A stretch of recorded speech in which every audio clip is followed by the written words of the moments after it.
Olá pessoal, nós vamos iniciar agora o último capítulo do nosso módulo de reprodução e larvicultura que versa sobre camarão marinho.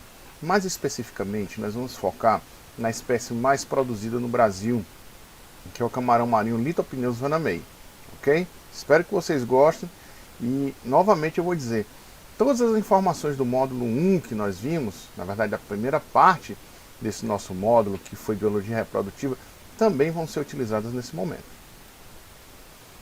Para início, pessoal, nós temos que entender como é que é a questão do ciclo de vida e a morfologia desse camarão tão interessante. Eu vou pegar aqui um material bem interessante e interativo para mostrar para vocês que ele foi desenvolvido para uma outra espécie, que é o Pineus monodon, mas ele é muito parecido com o vanamei em certos aspectos, então vai nos proporcionar um bom entendimento aí em relação à sua morfologia, ok? Nós temos aqui no Pineus monodon, tá? O animal, inicialmente nós vamos ver a anatomia externa do animal bem rapidamente, porque eu vou precisar citar algumas partes do corpo do animal e aí vocês já vão ter em mente essa parte quando nós citarmos mais à frente, ok? Então nós temos a primeira parte, o cefalotórax, o animal dividido em três partes, na verdade cefalotórax, abdômen e cauda, né? Mas a grosso modo é só cefalotórax e abdômen. Nele, no cefalotórax, nós teremos primeiro dois pares de antênulas, tá? São pequenas antenas que são responsáveis por quimiopercepção da qualidade da água e do ambiente que o cerca. Nós vamos ter aqui o flagelo antenal, tá? Vai ter a função aí semelhante a uma bengala de um ceguinho, vai sair tateando e reconhecendo aí ao redor do camarão.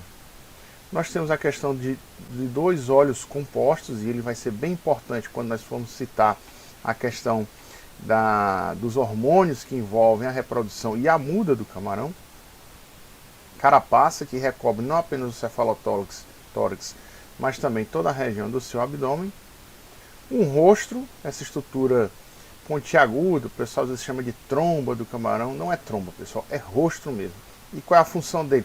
Ai, professor, toda vez que eu pego no camarão, me furo com esse danado desse rosto aí.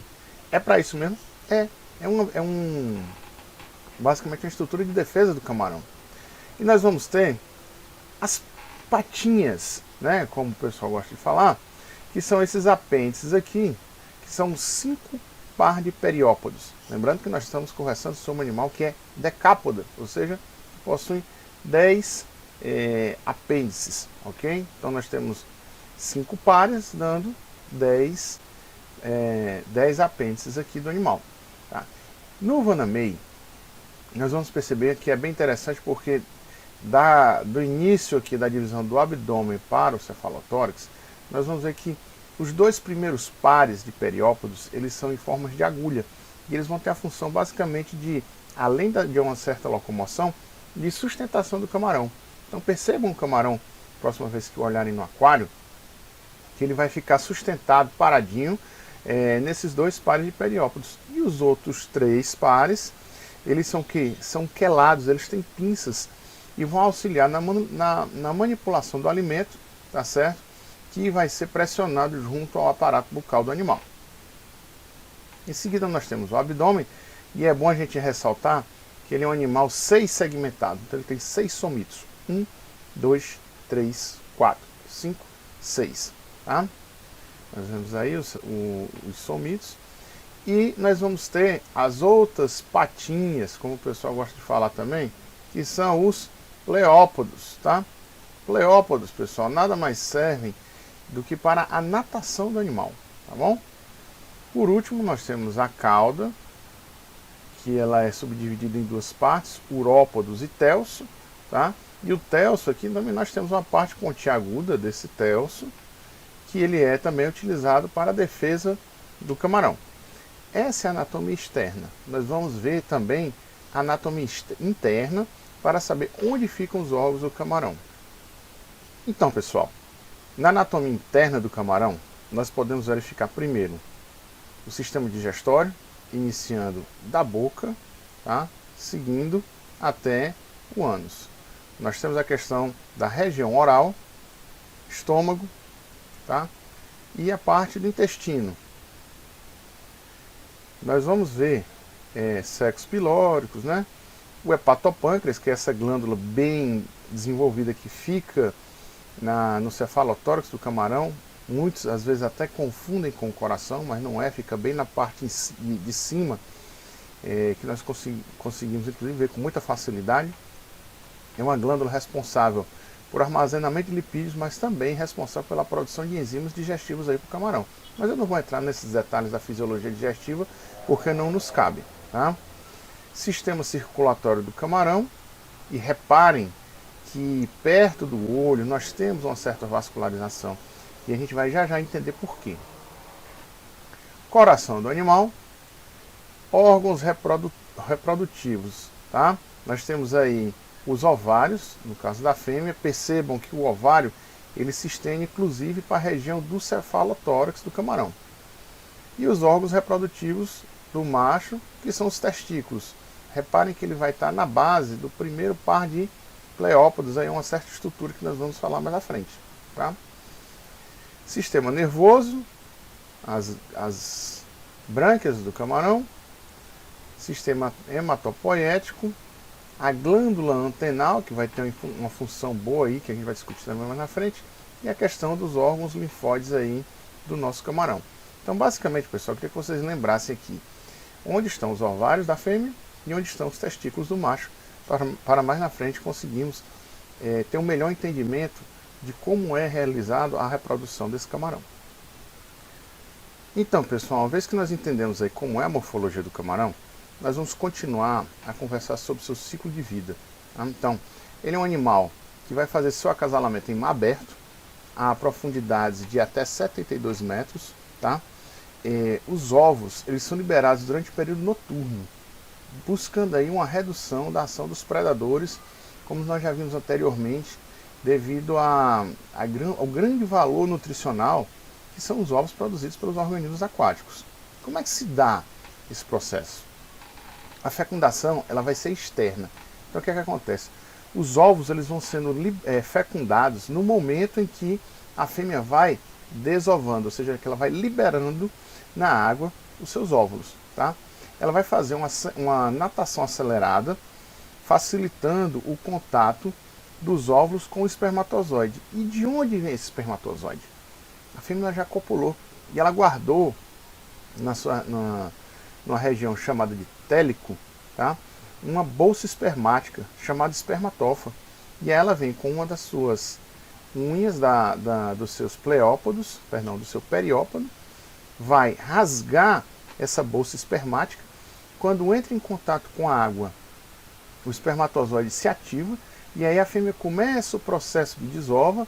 E aí, à medida que ela vai fazendo esse batimento com seus pleópodos, fazendo uma movimentação de água da ponta da sua cauda rumo ao cefalotórax, na medida que ela vai desovando, os óvulos vão passando pela nuvem de espermatozoides e vão sendo fecundados. Tá? É lindo um negócio desse. Cerca de 12 horas após a ovulação, o náuplio ele já eclode. E aí nós temos, olha que lindo esses náupliozinhos aqui, tá? A divisão dos estágios larvais do camarão marinho. Nós temos para o Vanamei 3 estágios com alguns subestágios. São eles náuplio, protozoé e mis. Tá? No estágio de náuplio, os animais são planctônicos e vão ter de 3 a 4 micrômetros de comprimento, muito pequeno, e vão ter o que nós chamamos de fototaxia positiva. O que é isso, professor? Vamos tentar entender a palavra. Foto significa luz, taxia significa movimento. Então ele é um animal que vai ter um movimento em relação à luz. Se é positivo, é em direção à luz. Então a fototaxia positiva, quando o animal, o náuplio, ele eclode, ele é planctônico, mas ele tem um certo poder de natação, ele sempre vai em direção à luz. Tá? Nesse estágio, as larvas não se alimentam, elas vão se alimentar apenas das suas reservas. Contudo, essa questão da fototaxia vai ajudar o animal a se encaminhar para a região do oceano, ou do estuário, na verdade do oceano, onde acontece essa eclosão. onde nós vamos ter as águas com maior quantidade de alimento natural. E onde será? Na parte superior, onde nós temos maior incidência de luz. Então, o animal ele já sai nadando lentamente para a superfície da água, pois quando esse animal passar pela sua metamorfose e chegar no seu segundo estágio larval, que é protozoé, ele já vai estar no local onde existe alimento natural. E nesse estágio, protozoé, o animal ele vai se alimentar basicamente de algas unicelulares, ok? Então nós já vimos que existe o estágio de náuplio. Detalhe, o estágio de náuplio ele tem 5 subestágios. Náuplio 1, 2, 3, 4, 5. Já o protozoé ele vai ter 3 subestágios, zoé 1, zoé 2 e zoé 3. E aí ele sofre uma nova metamorfose e se transforma em mices, que é um corpo coberto por carapaça, e ele já vai conseguir perseguir seu alimento. Detalhe, a partir daí ele já consome fito e zooplâncton. Detalhe, pessoal, essa alimentação, protozoé, algas unicelulares e mices, fito e zooplâncton, nós estamos falando em relação ao ambiente natural. Nos laboratórios nós já temos rações específicas de alta qualidade, tá certo? Desenhadas tanto para a fase de protozoé quanto para a fase de mices. No entanto, a produção de microalgas é essencial também nessas fases do desenvolvimento larval como fonte de alimento. Uma vez que ele passou do seu último estágio de mices, que é mices 3, ele vai se tornar uma PL, ou seja, uma pós-larva. O animal já possui todos os apêndices e encontra-se semelhante a um camarãozinho pequenininho, diminuto, tá? Nessa fase, ele deixa de ser planctônico e passa a ser bentônico, ou seja, ele vai habitar o substrato, tá? No ambiente natural, ele vai deixar o ambiente tipicamente marinho para terminar o desenvolvimento em águas estuarinas. E eu lhe convido para dar uma olhada rapidamente nesse ciclo de vida aqui do camarão. Então nós temos o juvenil na região estuarina, águas costeiras e o mar aberto. Então o adulto ele segue, vai reproduzir entre as águas costeiras e o mar aberto. Todo o desenvolvimento larval vai ocorrer em águas oceânicas, e aí o animal ele retorna como pós-larva e adentra o estuário para fazer seu desenvolvimento aí até chegar à fase adulta novamente. Detalhe, pessoal, o vanamei ele é uma espécie que ocorre no Pacífico. Nós não temos ele aqui no Atlântico. Então, todo esse ciclo que eu mostrei para vocês, ele ocorre lá, ó, do outro lado do continente, lá no Pacífico, ok? Mas no laboratório a gente consegue fazer a reprodução dele sem problema algum. Continuando nossa conversa sobre o ciclo de vida do animal, nós vamos ver que é importante saber distinguir quem é um macho e quem é uma fêmea, uma vez que nós vamos colocar os animais para reproduzir, tá? Então, quais são os órgãos sexuais aí que nós temos? Primeiro, a fêmea. A fêmea, ela possui uma estrutura chamada de télico, tá? Lembrem-se bem. Localizada onde? Junto à base do quinto par de periópodos, ou seja, aqui ó, os periópodos, a gente tem também aqui uma visãozinha um pouco maior, tá? Está justamente na divisão entre o cefalotórax e o abdômen, tá? E aqui nós já podemos ver uma fêmea que ela está segurando a bolsa espermática chamada espermatóforo, tá? Já o macho, ele vai ter um petasma, um petasma. Então todo macho tem um P bem grande, mas é um P de quê, professor? De petasma, tá certo? Faça essa relação mnemônica que você não esquece nunca. E onde estará localizado o petasma do macho? Na base do primeiro par de pleópodos. Então nós temos o primeiro par de pleópodos aqui, e ele está junto à base, esses dois tubinhos aqui, ó. Cada pleópodo, cada par de pleópodo tem dois, tá? Então aqui ele está esvaziado, e aqui nós estamos observando de um lado e de outro. O petasma tem um de um lado e tem de outro. Então, inclusive é importante saber aonde está localizado, que nós podemos fazer inseminação artificial da fêmea. Algumas técnicas nos permitem retirar esse espermatóforo aqui do petasma e aderir no télico da fêmea. Mas o importante é que vocês saibam a diferença de um macho da fêmea para conseguir visualmente identificar cada um desses animais. Nós temos, pessoal, com relação aí ao télico, dois tipos de fêmeas. Elas podem ser de télico aberto ou de télico fechado. Na fêmea de télico fechado, o que acontece? Ela tem essas aletazinhas laterais aqui, tá certo?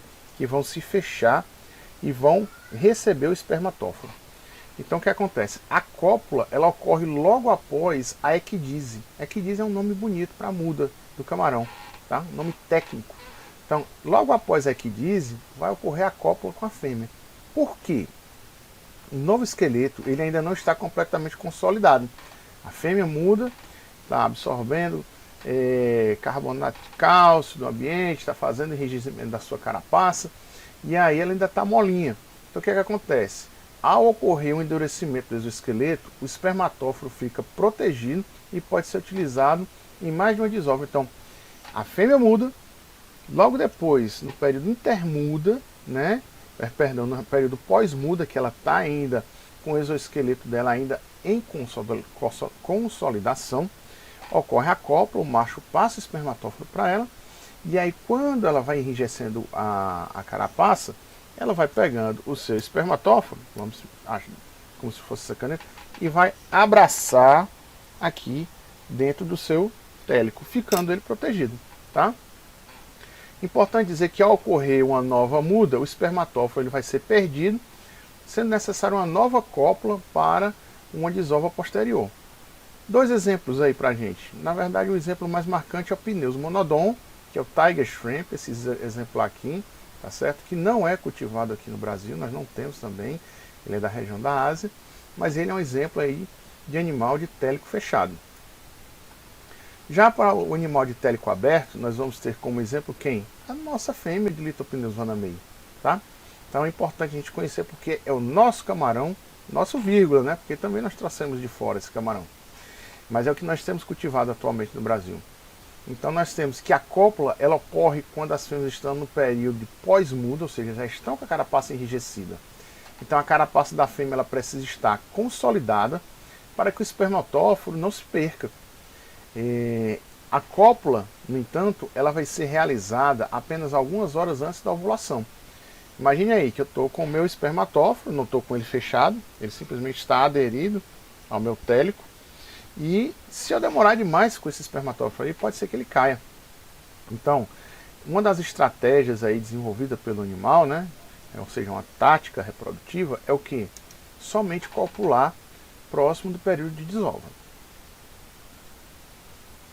Uma dica importante, a fêmea de télico aberto, elas perdem mais facilmente o espermatóforo que as fêmeas de télico fechado, por razões óbvias, tá? E durante todo esse processo de reprodução, tanto de télico aberto como fechado, independentemente do tipo de télico, o macho ele sempre vai estar no período de intermudo, ou seja, com a carapaça toda rígida para a realização da cópula.